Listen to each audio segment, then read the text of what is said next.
இந்த உலகத்தில் யாராவது ஒருத்தர் சேலஞ்ச் பண்ணினா இதை 7 உண்டா செஞ்சு காட்டுங்க பார்ப்போம், 7 உண்டா இதை போல ஒன்றை உருவாக்குங்க பார்ப்போம் என்று யாராவது சேலஞ்ச் பண்ணினா அந்த சேலஞ்சை, அந்த சவாலை பிரேக் பண்ணக்கூடிய ஒருத்தர் இந்த உலகத்தில் உருவாகிறது என்பது சர்வசாதாரணமான விஷயம்தான். சில சந்தர்ப்பங்களில் அவர் சவால் விட்ட அதே தினத்தில் அந்த சவால் பிரேக் பண்ணப்படும், இல்லாட்டி ஒரு கிழமை கழித்து, இல்லாட்டி ஒரு மாதம் கழித்து, இல்லாட்டி ஒரு வருடம் கழித்து, எப்படியோ அந்த சவால் பிரேக் பண்ணப்படும். இப்படித்தான் உலகத்தில் யாரெல்லாம் எப்படியெல்லாம் சேலஞ்ச் பண்ணினார்களோ அவர்களுடைய சவால்கள் வரக்கூடிய காலங்களில் முறையடிக்கப்பட்டிருக்கக்கூடிய விடயத்தை, அந்த காட்சியை நாங்கள் பார்த்திருக்கிறோம். ஆனால் 1400 வருடங்களாக ஒரு சவாலை அல்லாஹ் விட்டு கொண்டிருக்கிறான். ஏலும் என்று சொன்னால் இதை செய்து காட்டுங்கள் என்று அல்லாஹ் ஒரு சவாலை விடுகிறான். 1400 வருடங்களாக இந்த சவால் இருந்து கொண்டிருக்கிறதே தவிர, ஆனால் யாருமே இந்த சவாலிலே வெற்றி பெற்றதாக சரித்திரம் கிடையாது. யாருமே இந்த சவாலை பிரேக் பண்ணியதாக, அச்சீவ் பண்ணியதாக எந்த ஒரு வரலாறும் கிடையாது. அது என்ன சவால், அந்த சவாலை ஏன் யாராலும் பிரேக் பண்ண முடியாமல் இருக்கிறது, அதை பற்றி தான் இந்த பதிவிலே தெளிவாக பார்க்க இருக்கிறோம். அல்ஹம்துலில்லாஹி ரப்பில் ஆலமீன், அஸ்ஸலாத்து வஸ்ஸலாமு அலா ரசூலில்லாஹி அம்மா பஅத். கண்ணியத்திற்குரிய இறைவனின் நல்லடியார்களே, அல்லாஹ்வின் சாந்தியும் சமாதானமும் என்றென்றும் நம் அனைவர் மீதும் உண்டாவதாக. அல்லாஹ் சுப்ஹானஹு வ தஆலா காலத்துக்கு காலம் மனிதர்களை சீர்திருத்துவதற்காக வேண்டி நபிமார்களை, ரசூல்மார்களை அனுப்புவது வழக்கம். இந்த அடிப்படையில் அந்த சமுதாயம் எந்த துறையில் தேர்ச்சி பெற்றிருக்கிறாங்களோ அந்த தேர்ச்சி பெற்ற விடயத்தை இந்த நபிக்கு கற்றுக் கொடுத்து தான் அல்லாஹ் அந்த சமுதாயத்துக்கு மத்தியில் அனுப்புவான். உதாரணமாக மூசா அலைஹிஸ்ஸலாம் அவர்களுடைய காலத்தை எடுத்துக்கொண்டால், அந்த காலத்தில் சூனியத்துறையில் மக்கள் தேர்ச்சி பெற்றிருந்தார்கள். சூனியத்தை வைத்து பல சாகசங்களை செய்து கொண்டிருந்தார்கள். இந்த சந்தர்ப்பத்தில் அல்லாஹ் சுப்ஹானஹு வ தஆலா அந்த சூனியத்தை முறையடிப்பதற்காக வேண்டி ஒரு அசா, ஒரு கைத்தடியை மூசா அலைஹிஸ்ஸலாம் அவர்களுக்கு கொடுக்கிறான். குர்ஆன்ல பல இடங்களில் இந்த விடயத்தை அல்லாஹ் தெல்ல தெளிவாக கூறுகிறான். குறிப்பாக சூரா தாஹா அத்தியாயம் 20 இதை பற்றி தெளிவாக கூறுகிறான். அந்த அசாவை வைத்து ஹஜ்ரத் மூசா அலைஹிஸ்ஸலாம் ஆடுகளுக்கு இலைகளை பறிப்பார்கள். சில சந்தர்ப்பங்களில் இவர்கள் தூங்க வேண்டி ஏற்பட்டால் அதை அப்படியே வைப்பார்கள், அது அப்படியே சாய்மானமாக மாறிவிடும். இப்படி பல விடயங்கள் இந்த அசாவின் மூலமாக மூசா அலைஹிஸ்ஸலாம் செய்து கொண்டிருந்தார்கள். ஒரு சந்தர்ப்பத்தில் ஃபிரௌன் என்ன செய்தான், 70,000 சூனியக்காரர்கள் ஏற்பாடு செய்து இந்த மூசா அலைஹிஸ்ஸலாம் அவர்களை தோற்கடிப்பதற்காக வேண்டி ஒரு இடத்தை நிர்ணயிக்கிறான். முற்பகல் நேரம், அல்லாஹ் சூரா தாஹாவிலே இதை பற்றி தெளிவாக கூறுகிறான். மக்கள் முற்பகல் நேரத்திலே இந்த விடயத்தை பார்ப்பதற்காக வேண்டி ஒன்று திரள்கிறார்கள். 70,000 சூனியக்காரர்களும் தங்களுடைய கைகளிலே இருந்த அந்த கயிறுகளை கீழே போடுகிறார்கள். சூரிய வெளிச்சத்தின் காரணமாக அவைகள் பாம்புகளை போல அப்படியே நகர ஆரம்பிக்கிறது. மக்கள் இது பாம்பு தான் என்று நம்பினார்கள். இந்த சந்தர்ப்பத்தில் அல்லாஹ் மூசா அலைஹிஸ்ஸலாம் அவர்களை பார்த்து சொன்னான், ஃபஅல்கிஹா யா மூசா, மூசாவே உங்களுடைய கையிலே இருக்கக்கூடிய அந்த கைத்தடியை கீழே போடுங்கள். ஃபஅல்காஹா ஃபஇதா ஹிய ஹய்யத்துன் தஸ்ஆ. அல்லாஹ் கூறுகிறான், எப்ப மூசா அலைஹிஸ்ஸலாம் தன்னுடைய கைத்தடியை கீழே போட்டார்களோ அது பெரும் பாம்பாக உருவெடுத்து அப்படியே அசைய ஆரம்பித்தது.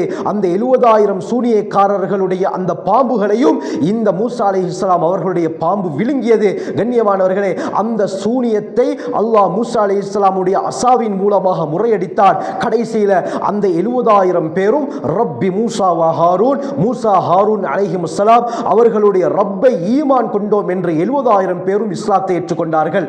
இது மூசா அலைஹிஸ்ஸலாம் அவர்களுடைய காலத்திலே அவர்களுடைய சூனியத்தை முறையடிப்பதற்காக வேண்டி அல்லாஹ் கொடுத்த அற்புதம். அதற்கு பிறகு ஈசா அலைஹிஸ்ஸலாம் அவர்களுடைய காலத்தை எடுத்துக்கொண்டால் மக்கள் வைத்திய துறையிலே தேர்ச்சி பெற்றிருந்தார்கள். எல்லா விதமான வைத்தியத்திற்கும் மெடிசின் அவர்களிடத்தில் இருந்தது. ஆனால் 2-3 வைத்தியத்துக்குரிய மருந்துகள் அவர்களால் கண்டுபிடிக்க முடியாமல் இருந்தது.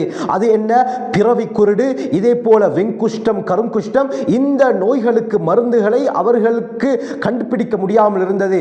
ஈசா அலைஹிஸ்ஸலாம் அவர்களை அல்லாஹ் அவர்களிடத்தில் அனுப்பும் பொழுது இந்த அவர்களுக்கு தெரியாத இந்த வைத்தியத்திற்குரிய மருந்துகளையும் அல்லாஹ் கற்பித்து தான் ஈசா அலைஹிஸ்ஸலாம் அவர்களை அனுப்பினார். சூரா ஆல இம்ரான் அத்தியாயம் 3 அல்லாஹ் தெளிவாக கூறும் பொழுது, இன்னி உப்ரியுல் அக்மஹ வல் அப்ரஸ வ உஹ்யில் மௌதா பிஇذنில்லாஹ், நிச்சயமாக நான் பிறவி குருடு, வெங்குஷ்டம், கருங்குஷ்டம் உள்ளவர்களையும் நான் சுகப்படுத்துவேன். அதற்கும் மேல உஹ்யில் மௌதா பிஇذنில்லாஹ், அல்லாஹ்வுடைய அனுமதியின் பிரகாரம் இறந்தவர்களையும் நான் உயிர்ப்பிப்பேன் என்று ஹஜ்ரத் ஈசா அலைஹிஸ்ஸலாம் அவர்கள் சொன்ன சொன்னது மட்டுமல்லாமல் செய்து காட்டினார்கள். அது மட்டுமல்ல, நீங்கள் தற்பொழுது என்ன சாப்பிட்டுக் கொண்டிருக்கிறீர்கள், எதை நீங்கள் சாப்பிடுகிறீர்கள், அதையும் எனக்கு சொல்ல முடியும். உங்களுடைய வீட்டில் எவைகள் எல்லாம் சேமித்து வைத்திருக்கிறீர்களோ, எதெல்லாம் ஸ்டாக் பண்ணி வைத்திருக்கிறீர்களோ, அந்த பொருட்கள் என்னவென்றும் எனக்கு இங்கிருந்தே சொல்ல முடியும் என்று ஈசா அலைஹிஸ்ஸலாம் அவர்கள் சொன்னார்கள். அல்லாஹ் அந்த வைத்தியத்துறையை அப்படியே முறையடித்தான். இப்படி காலத்துக்கு காலம் அல்லாஹ் சுப்ஹானஹு வ தஆலா நபிமார்களுக்கு அற்புதங்களை கொடுத்து அனுப்புவது வழக்கம். இதே போலத்தான் முஹம்மது ஸல்லல்லாஹு அலைஹி வஸல்லம் அவர்கள் வரக்கூடிய அந்த காலத்திலே மக்கள் கவிதை துறையில் தேர்ச்சி பெற்றிருந்தார்கள். அரபு இலக்கியத்திலே பாண்டித்தியம் பெற்றவர்கள் எல்லாம் அந்த காலத்திலே இருந்தார்கள். எந்த சந்தர்ப்பத்திலும் அவர்களுடைய நாவிலிருந்து வரக்கூடியது கவிதையாகத்தான் இருக்கும். தூங்கச் சென்றாலும் சரி, தூக்கத்திலிருந்து எழுந்தாலும் சரி, சந்தோஷமாக இருந்தாலும் சரி, கவலையாக இருந்தாலும் சரி, கோபத்துடன் இருந்தாலும் சரி, அல்லது எதிரிகளுடன் போட்டி போடுவதாக இருந்தாலும் சரி, அவர்கள் ஆயுதத்தை விட கவிதையை தான் பாவித்தார்கள். இந்த கவிதையின் மூலமாக எல்லா விடயத்தையும் அந்த காலத்திலே சாதித்துக் கொண்டிருந்தார்கள். சில சந்தர்ப்பங்களில் மக்காவுடைய அந்த மார்க்கெட்டுகளில் சூக்கே ஒக்காவ் மஜாஸ் போன்ற அந்த பெரும் பிரபல்யம் வாய்ந்த மார்க்கெட்டுகளில் இந்த கவிதை போட்டிகளும் நடக்கும். இப்படி கவிதையிலே தேர்ச்சி பெற்றிருந்தார்கள். அரபி மொழியிலே பாண்டித்தியம் பெற்றிருந்தார்கள், புலமை பெற்றிருந்தார்கள். இந்த சந்தர்ப்பத்தில் தான் அல்லாஹ் சுப்ஹானஹு வ தஆலா குர்ஆனை இறக்குகிறார். குர்ஆனை ரசூலுல்லாஹி ஸல்லல்லாஹு அலைஹி வஸல்லம் அவர்கள் அந்த மக்களுக்கு ஓதி காட்டுகிறார்கள். அந்த குறைஷிகளில் அதிக அரபி மொழியில் பாண்டித்தியம் பெற்றது வலீத் இப்னு முகீரா தான். இந்த வலீத் இப்னு முகீராவிடத்திலே நபி அவர்கள் சூரா ஃபுஸ்ஸிலத்துடைய ஆயத்துகளை ஓதி காட்டியதும் திகைத்து போனார் வலீத் இப்னு முகீரா. அவர் சொன்னார், அல்லாஹ்வின் மீது சத்தியமாக இது உலகத்திலே யாராலும் இயற்றப்பட்ட வாசகங்கள் கிடையாது. இது வேறு யாரோ ஒருவரின் மூலமாகத்தான் முஹம்மது ஸல்லல்லாஹு அலைஹி வஸல்லம் அவர்களுக்கு இறக்கப்பட்டிருக்கிறது என்று கவிதை துறையில் அரபி முறையில் தேர்ச்சி பெற்ற வலீத் இப்னு முகீராவிற்கு குர்ஆனுடைய வசனங்களை விளங்க முடியாமல் இருந்தது. குர்ஆனையும் அல்லாஹ் அரபியில் தான் இறக்கி வைத்தான். இந்த குர்ஆனுடைய இலக்கியத்தை பார்த்த வலீத் இப்னு முகீரா வாயடைத்து போனார். கண்ணியமானவர்களே, அது மட்டுமல்ல, அந்த காலத்திலே வாழ்ந்த அந்த கவிதை துறையிலே தேர்ச்சி பெற்றவர்கள் அந்த காலத்து மக்களை பார்த்து அல்லாஹ் சேலஞ்ச் பண்ணுகிறான். குர்ஆனிலே அல்லாஹ் சவால் விடுகிறான். முடியும் என்று சொன்னால் இந்த குர்ஆனை போல ஒரு வேதத்தை நீங்கள் கொண்டு வந்து காட்டுங்கள். சூரா இஸ்ரா அத்தியாயம் 17 வசனம் 88 அல்லாஹ் கூறும் பொழுது, குல் லஇன் இஜ்தமஅத்தில் இன்சு வல் ஜின்னு அலா அய்யது பிமிஸ்லி ஹாதல் குர்ஆன் லா யஅதூன பிமிஸ்லிஹி வலவ் கான பஅதுஹும் லிபஅதின் ظஹீரா. அல்லாஹ் கூறுகிறார், மனிதர்கள் மட்டுமல்ல, மனிதர்கள் இதே போல ஜின்கள் அனைவரும் சேர்ந்து ஏலும் என்று சொன்னால் இந்த குர்ஆனை போல ஒன்றை நீங்கள் கொண்டு வாருங்கள் என்று அல்லாஹ் சவால் விடுகிறார். சொல்லிவிட்டு இந்த ஆயத்தில் அல்லாஹ் கூறுகிறார், லா யஅதூன பிமிஸ்லிஹி வலவ் கான பஅதுஹும் லிபஅதின் ظஹீரா. அவர்கள் சிலருக்கு உதவியாளர்களாக இருந்தாலும் குர்ஆனை போல ஒன்றை இவர்களால் கொண்டு வர முடியாது என்று அல்லாஹ் ஓபன் சேலஞ்ச் விடுக்கிறார். மனிதர்கள் மட்டுமல்ல, மனிதர்களை விட பல மடங்கு சக்தி வாய்ந்த ஜின்களையும் இதற்காக வேண்டி நீங்கள் சேர்த்துக் கொள்ளுங்கள், ஆனால் குர்ஆனை போல ஒன்றை உங்களால் கொண்டு வர முடியாது என்று அல்லாஹ் சவால் விடுகிறார். இந்த சந்தர்ப்பத்தில் குறைஷிகள் என்ன செய்தார்கள் தெரியுமா?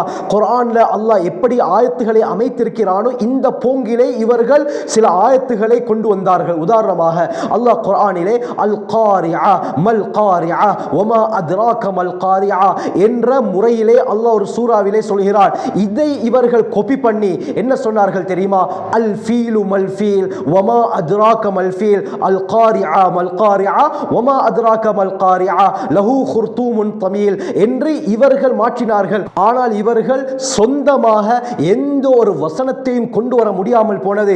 ஸல்லல்லாஹு அலைஹி வஸல்லம் சொன்னார்கள், நீங்கள் சுயமாக அல்லாஹ் குர்ஆனிலே சொல்லப்பட்ட பிரகாரம் வாக்கியம் அமைக்காமல் நீங்கள் சுயமாக வசனங்களை உருவாக்குங்கள் என்று சொன்னார்கள். ஆனால் யாராலும் குர்ஆனை போல ஒரு வேதத்தை, குர்ஆனை போல என்ன கண்ணியமானவர்களே, குர்ஆனில் இருக்கக்கூடிய ஒரு வசனத்தை கூட கொண்டு வர முடியாமல் போய்விட்டது. அல்லாஹ் சுப்ஹானஹு வ தஆலா ஆரம்பத்தில் எப்படி ஓபன் சேலஞ்ச் விட்டான் என்றால், இதை பற்றி அல்லாஹ் குர்ஆனிலே சூரா தூர் அத்தியாயம் 52 வசனம் 34 கூறும் பொழுது, ஃபல்யஅதி ஃபல்யத்து பிஹதீஸின் மிஸ்லிஹி இன் கானூ ஸாதிகீன், நீங்கள் உண்மையாளர்களாக இருந்தால் குர்ஆனை போல ஒரு வேதத்தை கொண்டு வாருங்கள் என்று அல்லாஹ் சவால் விட்டான். ஆனால் இதற்கும் அவர்களுக்கு முடியாமல் போனது. இதற்கு பிறகு அல்லாஹ் ஒரு படி கீழே இறங்கி இந்த குறைஷி காஃபிர்களை பார்த்து சொன்னான். அல்லாஹ் இதையும் குர்ஆனிலே கூறுகிறான். சூரா ஹூத் அத்தியாயம் 11 வசனம் 13 கூறும் பொழுது ஃபல்யத்து பிஅஷ்ரி சூரின் மிஸ்லிஹி, குர்ஆனை போல தேவையில்லை, குர்ஆனிலே இருக்கக்கூடிய 10 சூறாக்கள் 10 அத்தியாயங்களை போல